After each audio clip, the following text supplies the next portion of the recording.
Hey guys, it's Missy Tully, your psychic and medium, and let's talk about clairvoyance because I get a lot of clients asking how they can enhance their psychic ability for clairvoyance, which is really just a psychic and mediumship tool to express clear vision. And as long as you have a clear intention, whether you're looking to connect with your spirit guides, other incarnate beings on the spiritual side, or even just connecting to your higher self, using clairvoyance is all about setting that clear intention and really just allowing yourself to be awoken to whatever comes through in a meditation. And I would suggest meditating 5 to 10 minutes a day. And meditation is clearly just being able to silence the mind and stay open and receptive to any of the images or thoughts that come into your mind. Don't try to control it, don't try to manipulate it. Just accept whatever information that you receive, whether it's through impressions like visuals, thoughts, hearing with your mind's ear, I guess, or clairaudience. But as you're working on one clair or psychic ability, others will develop as well. So don't shy away from meditation because it really helps us to open ourselves up to the spiritual world and work with spirit energy. And you just don't want to push any of that. Those impressions away. Just accept what you get. Don't think it's silly or doesn't make sense because it's simply for you. And just listen to creation. Really, it's about you connecting to the universe and the people, places, and objects around you. And if you're wondering if you're sitting in a meditation and you're just kind of letting the mind be quiet, all of a sudden you hear something about a dog. Well, maybe your dog is psychically or telepathically communicating to you. Maybe your next door neighbor is having some health issues and you see like a pill bottle in your mind. Maybe that doesn't exactly connect with you per se, these psychic impressions, but maybe it's someone else that you're around. It could even be an object. Like say you got an object from the antique place or the antique shop. You might be picking up psychic impressions or visualizations from those objects as well, which is also kind of called psychometry if you touch the object and pick up impressions that way. But a lot of the times it's kind of like a replay of a memory or a visual in your mind. One of the ways I would suggest for you to awaken or open up is in visualize or imagine like a door or a window, or something in nature, and kind of imagine all the details, like all the engraving or the color is the door that you're imagining to open, like a stone door or a door made out of water or a door made out of vines or flowers or just a regular steel door. But whatever it is, it's unique to you and you want to embrace that. Just know that once you open that doorway, you have to use it and practice so you can maintain this spiritual and physical connection to the clairvoyance and being able to utilize it in your life. So let's say you relax when you're doing your meditation. And this is one of the most important things. During meditation, you want to relax the whole body, especially the face, the brow chakra, your ears, your forehead, your jaw. You want to really relax so you can be in the mindset to receive and accept whatever comes through. Whatever does come through, whether it's a visualization of a dog or a boat or a lamp or a flower or a book, write it down in your journal because you can create um, this journal of symbols for you, and you can call them psychic symbols or impressions, but you can refer to them later on.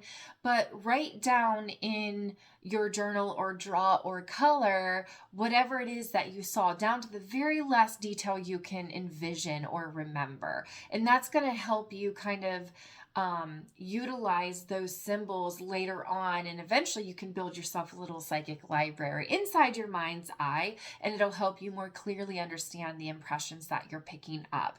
Um, you probably want to know where else you get these visions from. And like I was talking about, it could be your neighbors, it could be your pets, it could be objects, it could also be your spirit guides, it could be other incarnate beings that are around you trying to give you insight on whatever it is that you're meditating on or whatever you're trying to do to connect with. I would tell you that we have two eyes to connect and to see and visualize not only the spiritual realm, but also the physical realm. And it's really important, like, say you visualize. Say you want somebody to call you because you haven't talked to them in a while. You visualize that person, maybe their glasses, their clothing, what do they smell like? You can visualize this and telepathically communicate to them in your mind's eye and using your throat and your heart chakra to say, hey, this is you're on my heart. I'm verbalizing or I'm communicating to the universe that I want you to connect with me. And all of a sudden they might call you or text you or who knows.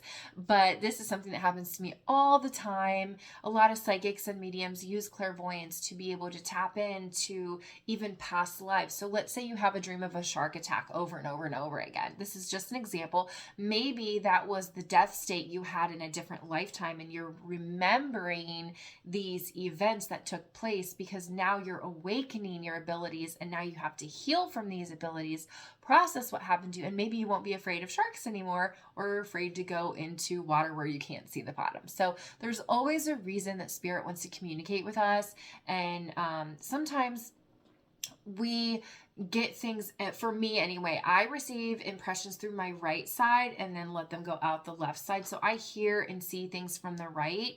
And when you're seeing loved ones or pets or other inanimate objects, it doesn't mean that you're seeing them like in front of you, like you can see me right now. It's more of a memory or like a little like movie playing in your mind. But that's why it's so important when you're done meditating or you don't want to connect anymore, you shut that door or close that window.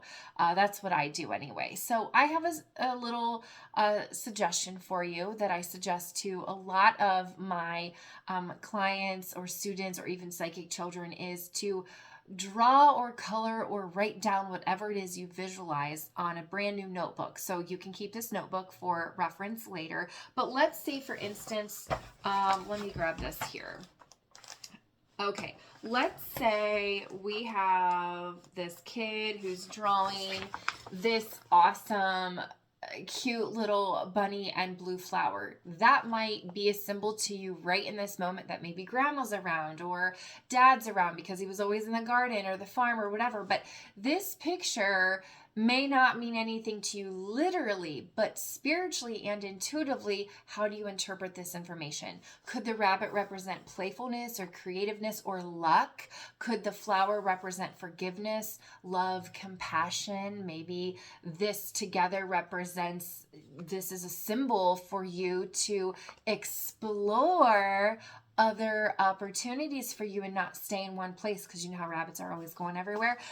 So write down, and you'll see this person wrote down a few different things here that this could intuitively represent to them. They wrote down fertility, compassion, love, pet, book. Maybe it's, a rabbit book. Maybe that was what grandma used to read to you. I don't know. But compassion, gardening. So this could represent grandma, grandpa, mom, dad, child. So just kind of think of these things as a way to connect with your higher self and create a little journal that you can reference even 6 months or a year from now. And maybe you can build those psychic symbols in your mind. Using your clairvoyance can really help emulate a really positive, beautiful experience in life. And it's about the intention, working with your imagination, and daydream. It is okay to daydream. We all do it. Use music as a form of artwork and creativity. Maybe using music will enhance your visual or your brow chakra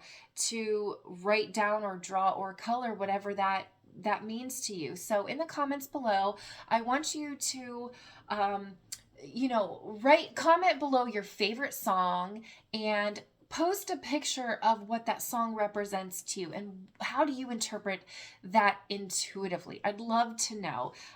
There's a song by Madonna, it's called Vogue, and I love this song because it represents how we love each other and how we love ourselves no matter what. And it's about accepting and embracing who we authentically are. And so that's just my example. So I'd like to hear what you have to say. And if you need another example, use Zener cards. If you want to visualize the auric, or like the little, like how you would put it, like a highway mirage, like the mirage that you see on the road, you can do that with a very bland background or a solid color background.